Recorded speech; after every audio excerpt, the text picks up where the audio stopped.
उत्तर भारत के एक छोटे से गांव में एक बहुत पुराना कुआं था। वो कुआं गांव के बाहर पीपल के पेड़ के पास बना हुआ था। गांव के बुजुर्ग कहते थे कि ये कुआं लगभग 100 साल पुराना है। पहले लोग उसी कुएं से पानी भरते थे, लेकिन पिछले कई सालों से उस कुएं के पास कोई नहीं जाता था, क्योंकि लोगों का कहना था कि वहां कुछ अजीब होता है। करीब 5 साल पहले एक घटना हुई थी। गांव का एक आदमी रात को उस कुएं के पास गया था। अगले दिन वो आदमी बेहोश हालत में मिला। जब होश आया तो वो बार बार एक ही बात कह रहा था, कुएं के अंदर कोई रो रहा है, कोई मदद मांग रहा है। उसके बाद से गांव के लोग उस कुएं से दूर रहने लगे। एक दिन शहर से राहुल नाम का लड़का अपने नाना नानी के घर आया। राहुल को रहस्यमयी जगहों के बारे में जानने का बहुत शौक था। जब उसने गांव वालों से उस कुएं के बारे में सुना तो उसकी उत्सुकता और बढ़ गई। उसने अपने दोस्त विक्रम से पूछा, क्या सच में वहां कुछ होता है? विक्रम ने डरते हुए कहा, लोग कहते तो यही हैं, रात को वहां से रोने की आवाज आती है। राहुल हंस पड़ा, भूत प्रेत कुछ नहीं होते। उस रात राहुल ने फैसला किया कि वो खुद जाकर सच्चाई पता करेगा। रात के करीब 11 बजे वो चुपचाप घर से निकल गया। चारों तरफ गहरा सन्नाटा था। दूर दूर तक सिर्फ झींगुरों की आवाज सुनाई दे रही थी। जब वो कुएं के पास पहुंचा तो अचानक ठंडी हवा चलने लगी। पीपल के पत्ते जोर जोर से हिलने लगे। राहुल ने मोबाइल की टॉर्च ऑन की और कुएं के अंदर झांका। अंदर सिर्फ अंधेरा ही अंधेरा था। वो वापस मुड़ने ही वाला था कि तभी उसे धीरे धीरे रोने की आवाज़ सुनाई दी। वो आवाज़ बिल्कुल साफ थी, जैसे कोई बहुत दुख में रो रहा हो। उसके शरीर में एक अजीब सा डर दौड़ गया। उसने हिम्मत करके फिर से कुएं में झांका और उसी समय कुएं के अंदर से किसी ने धीरे से कहा, मुझे बाहर निकालो। राहुल के हाथ से मोबाइल लगभग गिर ही गया। उसका दिल जोर जोर से धड़कने लगा। वो भागने ही वाला था कि अचानक उसे कुएं के अंदर कुछ चमकता हुआ दिखाई दिया। राहुल कुछ पल तक वहीं खड़ा रह गया। उसका दिल इतनी तेज धड़क रहा था कि उसे अपनी ही धड़कनें साफ सुनाई दे रही थीं। कुएं के अंदर से फिर वही आवाज आई, मुझे बाहर निकालो। अब राहुल को यकीन हो गया था कि उसने जो सुना वो कोई भ्रम नहीं था। वो धीरे धीरे कुएं के पास गया और मोबाइल की टॉर्च फिर से अंदर डाली। अंदर घना अंधेरा था, लेकिन थोड़ी देर बाद उसे नीचे कुछ चमकता हुआ दिखाई दिया। ऐसा लग रहा था जैसे कोई धातु की चीज हो। राहुल ने आंखें सिकोड़कर ध्यान से देखा। वो एक पुराना सा बक्सा था। राहुल के मन में दो बातें चल रही थीं। पहली, ये जगह सच में डरावनी है, यहां से तुरंत भाग जाना चाहिए। दूसरी, अगर उस बक्से में कुछ कीमती चीज हुई तो? उसकी जिज्ञासा डर से ज्यादा मजबूत थी। तभी अचानक फिर से वही आवाज आई, मुझे बाहर निकालो, मैं यहां बहुत समय से फंसा हूं। इस बार आवाज थोड़ी साफ थी। राहुल का शरीर कांप गया। वो समझ नहीं पा रहा था कि ये आवाज किसकी है। राहुल ने आसपास देखा। कुएं के पास ही एक पुरानी रस्सी पड़ी हुई थी। शायद पहले लोग पानी निकालने के लिए इस्तेमाल करते होंगे। राहुल के दिमाग में एक विचार आया, अगर मैं नीचे उतरकर देखूं तो? लेकिन फिर उसने सोचा, अगर सच में वहां कुछ खतरनाक हुआ तो? कुछ पल वो वहीं खड़ा सोचता रहा। फिर उसने हिम्मत जुटाई। उसने रस्सी कुएं के किनारे के लोहे में बांधी, मोबाइल को जेब में रखा और धीरे धीरे नीचे उतरने लगा। जैसे जैसे राहुल नीचे जा रहा था, कुएं के अंदर की ठंड बढ़ती जा रही थी। दीवारों पर काई जमी हुई थी। कुछ चमगादड़ उड़ते हुए उसके पास से निकल गए। राहुल का दिल और तेज धड़कने लगा। करीब आधे रास्ते पहुंचने के बाद उसे वो बक्सा साफ दिखाई देने लगा। वो कुएं के तल पर रखा था, लेकिन वहां पानी बहुत कम था, सिर्फ थोड़ा सा कीचड़ था। राहुल धीरे धीरे नीचे उतर गया। अब वो बक्से के सामने खड़ा था। बक्सा बहुत पुराना लग रहा था, उस पर जंग लगी हुई थी। लेकिन सबसे अजीब बात ये थी कि उस बक्से के पास से ठंडी हवा आ रही थी। राहुल ने कांपते हुए हाथों से बक्सा खोला। जैसे ही ढक्कन खुला, उसके अंदर उसे एक पुरानी डायरी दिखाई दी और एक छोटा सा लॉकेट। राहुल ने डायरी उठाई। उसके पहले पन्ने पर लिखा था, अगर कोई ये डायरी पढ़ रहा है तो समझ लो कि मैं इस दुनिया में नहीं हूं। राहुल की सांस रुक सी गई। तभी अचानक कुएं के ऊपर से किसी के कदमों की आवाज आई। राहुल ने घबराकर ऊपर देखा। कुएं के मुहाने पर किसी की परछाई खड़ी थी और फिर एक भारी आवाज आई, कौन है नीचे? राहुल के हाथ से डायरी लगभग गिर ही जाती। उसे समझ नहीं आ रहा था ये आवाज किसकी है कुएं के अंदर खड़ा राहुल घबरा गया। उसने जल्दी से डायरी और लॉकेट अपने हाथ में पकड़ लिया और ऊपर की तरफ देखने लगा। कुएं के मुहाने पर खड़ी परछाई धीरे धीरे हिली। फिर ऊपर से वही भारी आवाज आई, नीचे कौन है? राहुल कुछ पल चुप रहा। फिर उसने हिम्मत करके जवाब दिया, मैं राहुल हूं, मैं बस यहां देखने आया था। कुछ सेकंड तक ऊपर से कोई जवाब नहीं आया। फिर वो परछाई अचानक गायब हो गई। राहुल हैरान रह गया। उसे समझ नहीं आया कि वो आदमी अचानक कहाँ चला गया। राहुल ने जल्दी से मोबाइल की टॉर्च ऑन की और डायरी खोलकर पढ़ने लगा। डायरी के पहले पन्ने पर लिखा था, मेरा नाम सुरेश है।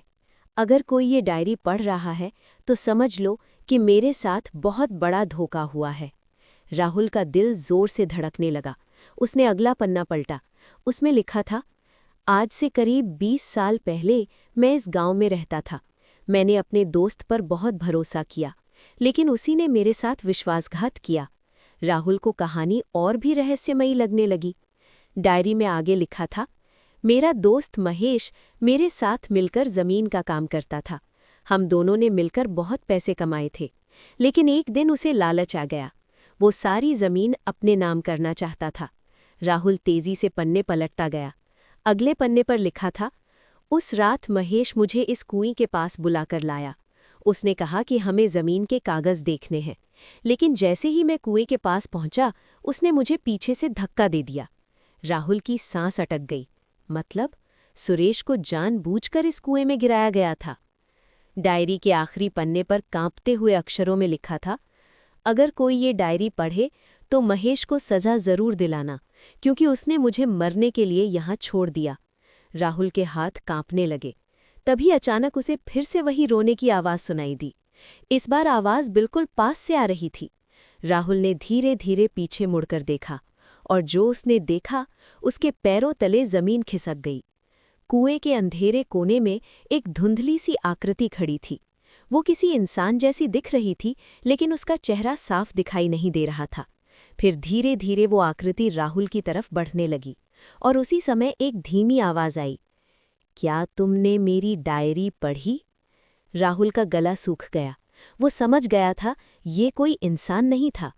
वो आकृति अब बिल्कुल उसके सामने आ गई, और उसने कहा, मैं सुरेश हूं। मैं पिछले 20 साल से यहां फंसा हुआ हूं। राहुल डर के मारे कांप रहा था। सुरेश की आत्मा ने धीरे से कहा, अगर तुम मेरी मदद करोगे तो मैं हमेशा के लिए मुक्त हो जाऊंगा। राहुल ने कांपते हुए पूछा, मुझे क्या करना होगा? सुरेश की आवाज अचानक भारी हो गई। उसने कहा, महेश अभी भी जिंदा है, और आज रात वो फिर यहां आने वाला है। राहुल चौंक गया। लेकिन क्यों? सुरेश ने कहा, क्योंकि उसे डर है कि कहीं कोई इस कुएं का सच पता न लगा ले। राहुल ने घबराते हुए पूछा, लेकिन मैं क्या कर सकता हूं? सुरेश ने कहा, तुम बस ऊपर छिपकर सब देखना। आज उसका सच दुनिया के सामने आएगा। राहुल जल्दी जल्दी रस्सी पकड़कर ऊपर चढ़ने लगा। उसके हाथ कांप रहे थे, लेकिन किसी तरह वो ऊपर पहुंच गया। उसने डायरी और लॉकेट कसकर पकड़ रखा था। कुएं के पास ही झाड़ियों का एक घना झुंड था।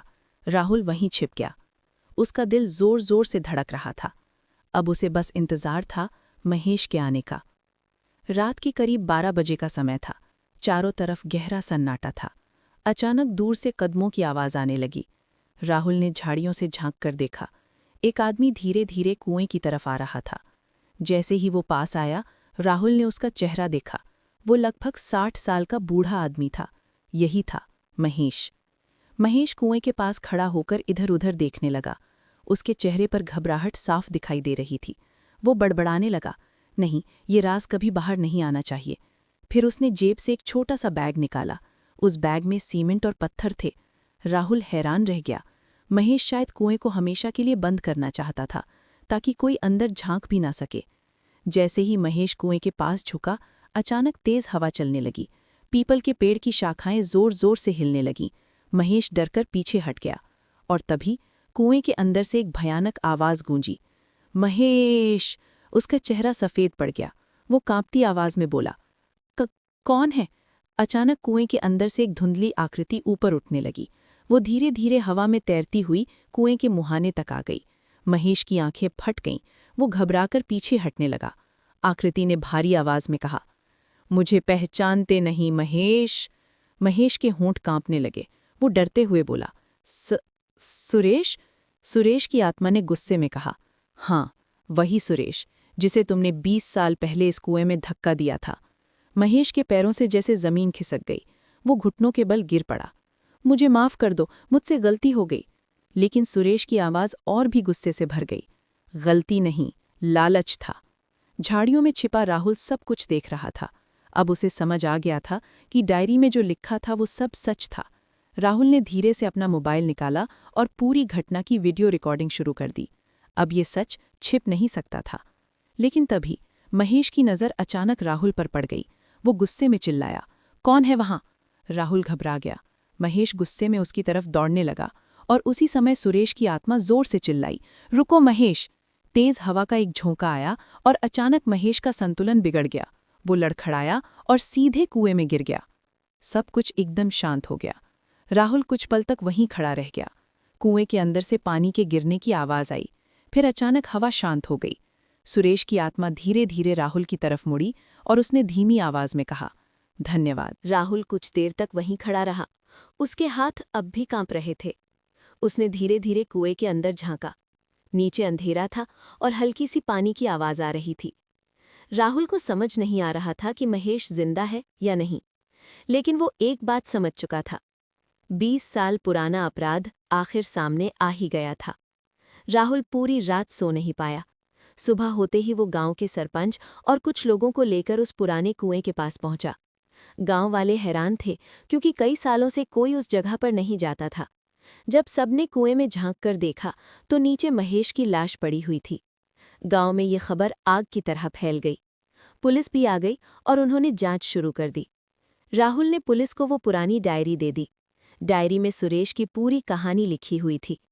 पुलिस को समझने में देर नहीं लगी कि 20 साल पहले सुरेश की हत्या की गई थी और उसका अपराधी कोई और नहीं बल्कि उसका दोस्त महेश था।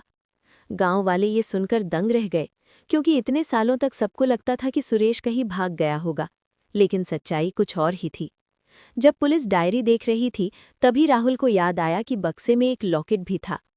उसने वो लॉकेट खोलकर देखा। अंदर एक छोटी सी फोटो थी।